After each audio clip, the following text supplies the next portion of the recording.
I wonder what John Glenn would have thought of this. Congress, in which he served for many years, has one thing left to do before it adjourns for the year. Now, the House just passed it, the spending bill to fund the government through April 28th, but now it is in the Senate's hands, which could prove problematic. Democratic Senators Joe Manchin and Sherrod Brown are protesting this bill, specifically over health benefits for minors. They want those health benefits. They have until 11:59 p.m. tomorrow night to cross their T's and dot their I's, but it's a date in March that may possibly be Donald Trump's first true test as president. Not this budget thing, but it involves the budget. I'm joined now by Adam Goodman, Republican strategist, along with Richard Goodstein, a Democratic strategist.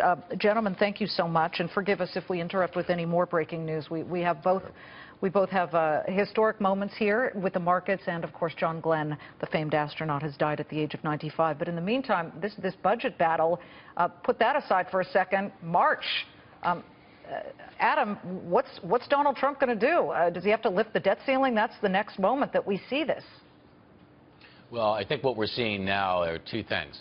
A reflection of a Congress that continues, Liz, to have a real problem getting things done, and the election of a new president that I think is going to be more determined to project the new president's priorities than to protect President Obama's legacy.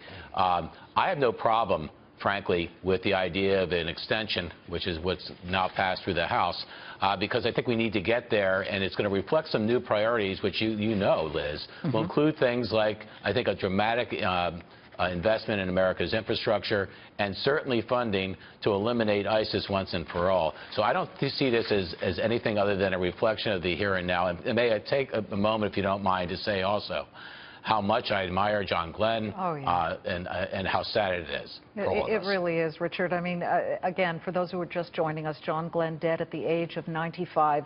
I call him the true rocket man. I of course, covered him in the State House, and he served in the National Senate, of course, in the state of Ohio. So for many years, he was that tried and true flag-waving senator from Ohio, but more importantly, that first man to have ever orbited the Earth, Richard. I mean, you saw that. And he was as nice in person as he was steadfast and heroic. I happened to work way back when for Senator Abe Ribicoff from Connecticut, who chaired a committee when John Glenn was new to the Senate, and he was the most self-effacing, John Glenn was, person imaginable, considering what he did and the way that he was treated nationally. It was really quite something. You would never have believed that he'd accomplished what he had accomplished. Can I talk about this budget question, though, for a second? I don't mean to take away from the John Glenn.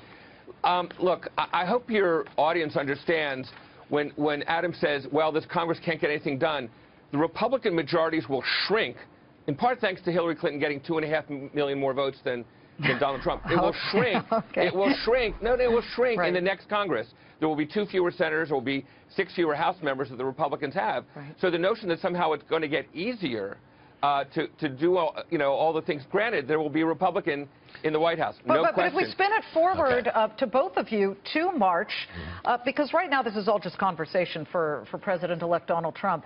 We will bump up against that debt ceiling once again. And for those of you who don't really understand the concept, it's the national debt credit card. Do we expand the ability to borrow? Right now it's at $20.1 trillion.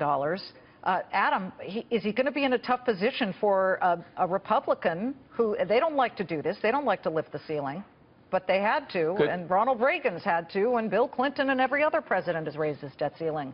Will Donald Trump have to do that too? Liz, great question. Here's my response. I think what is happening right now, and we've certainly seen this with the carrier announcement, the announcement over the last 48 hours out of Taiwan and elsewhere, that the words investing in America have now taken on a renewed urgency and popularity.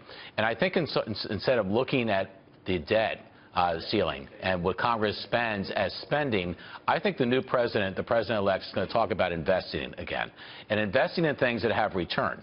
Not just investing in programs that seem to be throwing taxpayer money down the black hole to nowhere, but things that really reap benefits short and long term. And I think because of that, this president-elect has an opportunity to sell an investment in America that would make maybe temporarily raising the debt ceiling a more palatable thing, even for the Republican Congress.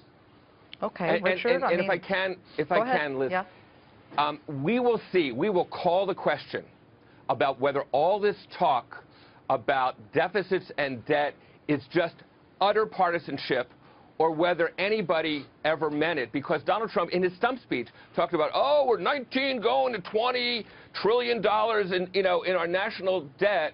And if he willingly looks the other way because of all these spending programs and tax cuts, which will bring in less revenue, that will answer it. We will know once and for all, this is just so much talk and nobody has any principles who purports to.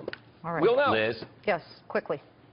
Liz, one last thing. The only way we're going to get out of the hole here is by increasing GDP growth to 4% or more. That requires investing, And not cut spending, And I Adam. think that's what it's about. And cut spending. I think we have to do both, but I think we have to look at a way to grow this economy so that it has a sustainability. I think that's job number one. Let's end on something we all agree on. John Glenn, American hero. He will be missed. Yes, we do. Thank you both very much. Adam Goodman and Richard Goodstein.